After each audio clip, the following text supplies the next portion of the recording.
그러니까 내가 안축차기를 하는데 남들은 뭐 팔 동작이 이렇게 팍 나와요.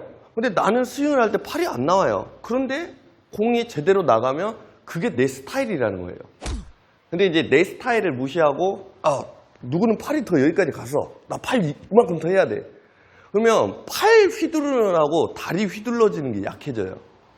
그러니까 엉뚱한 자세 잡느라고 내가 제대로 하는 것도 못하게 되는 거고.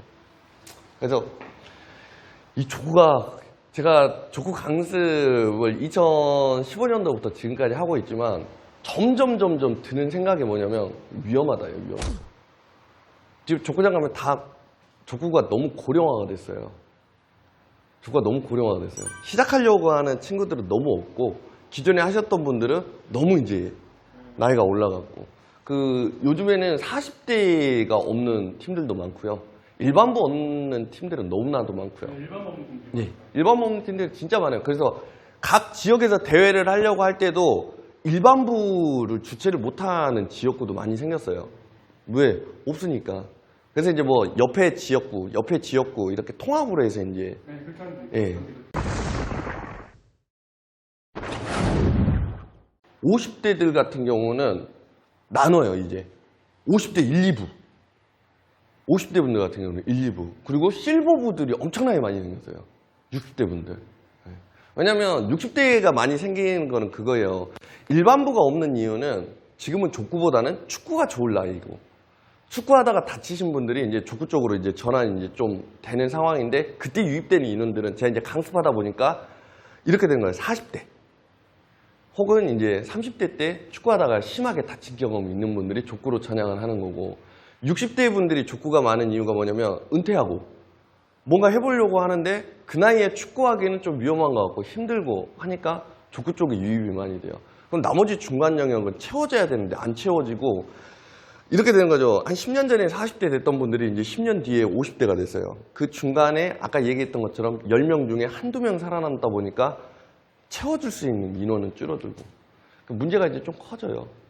그러니까 저도 이제 그거에 대해서 좀 많이 생각을 하고 있는 게 동호회 문화가 좀 바뀌어야 돼요. 그러니까 신규 분들이 오면 어찌됐든 되든 안 되든 간에 하루 운동하러 왔을 때 2번에서 3번 정도는 공격을 시켜줄 수 있는 그러니까 그리고 나서 잔소리를 좀 줄이는 그러니까 요즘 어린 친구들은 요즘 20대 친구들은 뭐라고 하면 오히려 대들어요. 그러니까 여기서 대든다라고 하는 게 뭐냐면 저희는 그러니까 형님이나 저희 세대는 위에 어른이 뭐라고 얘기하면 예 이런 문화였지만 지금 친구들은 그냥 자기 주장을 말하는 이게 너무 편하게 돼 있거든요. 그래서 야, 너 수비할 때 이렇게 해야지. 제가 알아서 할게요. 이런 문화예요, 이런 문화. 그러고 나면 이제 어떻게 돼요? 형님들이 빡쳐가지고 이런 어린 놈, 삐리리가 그냥, 바로 나가죠. 그러면, 우리 집에서도 나한테 뭐라고 안 한다고. 당신 뭔데 나한테 얘기하냐고. 그러면 또 당신 삐리리야 막 나가죠. 그러면 이제 그만두는 거예요. 그러면 정말 귀한 자원 하나 잃는 거거든요. 근데 남은 사람들은 그래요. 버릇없는 애들은 키우는 거 아니라고. 근데 요즘 애들이 다 그래요. 요즘 애들이. 근데 이런 것들을 좀 이제 받아들일 수 있는 문화가 됐으면 좋겠어요. 안 그러면 족구가 핸드볼처럼 될 수도 있어요. 핸드볼은 아시안 게임도 있고 올림픽도 있어가지고 지금도 어딘가에서는 보이지 않지만 하는 사람들이 있어요. 근데 하는 거는 거의 못 보거든요. 동호회도 거의 없고요. 족구가 이제 그렇게 될 확률이 높아요. 족구가 지금 보면 드러나게 하는 것보다는 어디 족구장도 산에 있는 경우가 많고요. 공원에서 조성해주는 경우도 없고 이제 따로 해주는 거 뭐 구석에 있는 상황들도 많고요. 그러니까 저희도 이제 올라와야 되려고 하면 문화가 바뀌어야 돼요. 문화가 서로 수용할 수 있는 그리고 문턱을 좀 낮춰야 되고요. 오는 사람 실력 다들 이만큼 된 사람들이 오길 바래요. 근데 저도 그런 얘기 하거든요. 잘하는 사람이 왜 이 팀 와서 운동하냐고. 더 잘하는 팀 가서 운동하지. 근데 그렇게 얘기하면 다들 그럽니다. 너는 말을 왜 그렇게 하냐고. 근데 그게 사실이잖아요. 잘하는 팀이 잘하는 사람들 운동하는 데 가서 하려고 하지. 50대 형님들밖에 없는데 거기 와서 왜 운동을 해요.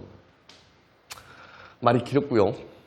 몸 이제 좀 푸시면서 오늘 이제 안축 살짝만 하시고 발등하고 롤링 위주로 조금만 해보고요. 그리고 롤링을 할 때 롤링 자세가 안 나오는 이유는 말 그대로 발등 스윙에서 부재가 있어서 발생을 하는 거예요. 그러니까 안축을 제외한 나머지 기술들은 웬만한 뭐 넘어차기, 뛰어차기 이런 기술들이 안축 스윙에서 나오는 게 아니에요. 발등 스윙에서 나오는 거예요. 그래서 족구에서는 정확하게 안축 스윙과 발등 스윙을 구분할 줄 알아야 되고요. 발등 스윙이 편하게 되면 스윙할 때 보면 롤링을 할 때 다리가 이렇게 되다가 이렇게 나가잖아요. 이게 왜 그러냐면 스윙을 하다가 중간에서 이 수평 구간이라는 걸 만들려고 해서 그러거든요. 근데 그렇게 생각하시면 안 돼요.